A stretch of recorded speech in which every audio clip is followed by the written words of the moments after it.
I have had a lot of fun riding tons of coasters this year, and I'm going to rank my favorites out of the 54 coasters I have ridden.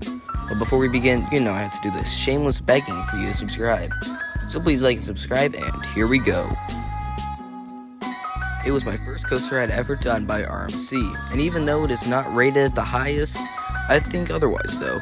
It is only 100 feet tall, but it packs a punch with a reverse cobra roll, a zero-G roll, and hands down the best wave turn I'd ever done. It provides amazing airtime, but you know what's better? The other coasters on our list. So let's move on. And if you go across the park at Six Flags Over Georgia, you can find Goliath, an amazing hybrid coaster that provides great airtime and a forceful turnaround. And in my opinion, it is the best Goliath. One fact about this beast is that the airtime hill is larger than the lift due to the terrain. It is a little shaky, but not enough to take away from this ride experience.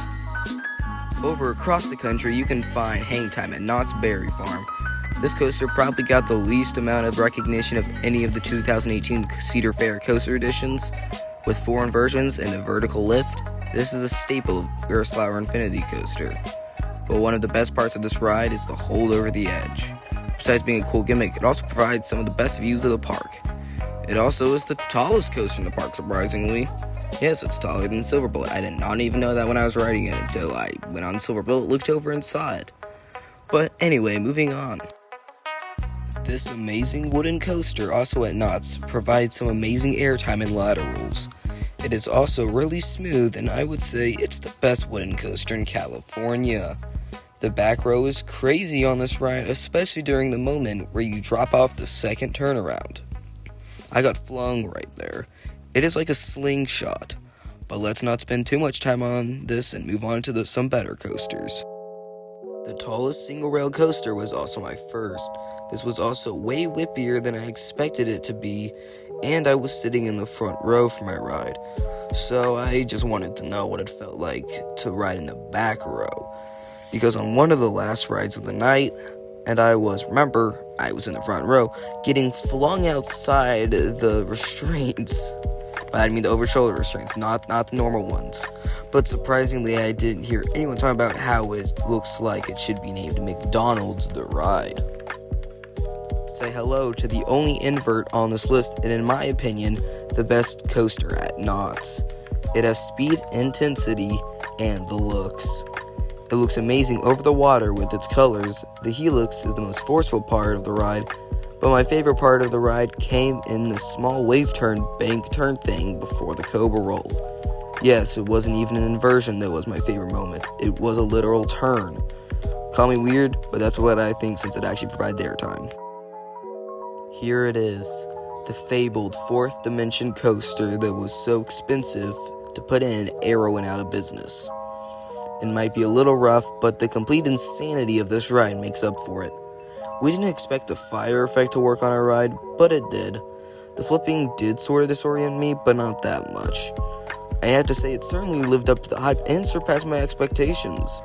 Sadly, I only got one ride in the front because I still had to get to Tatsu and Superman, which I would have passed up for a second ride on X2 if I was willing to miss out on those credits. The tallest coaster with a lift in the world, located at Carowinds.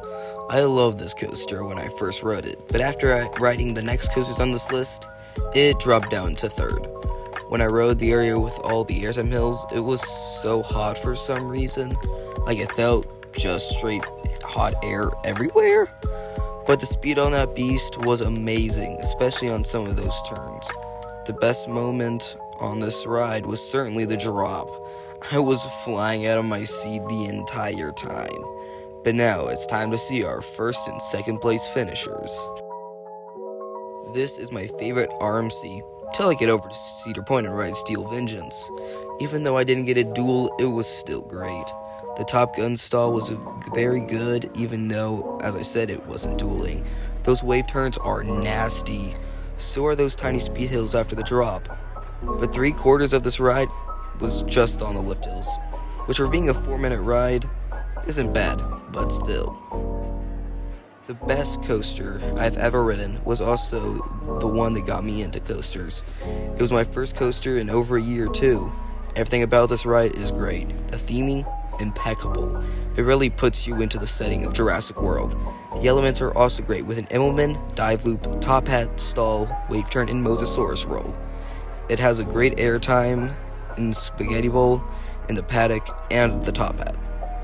It might not be the tallest coaster or the fastest, but is the best, in my opinion.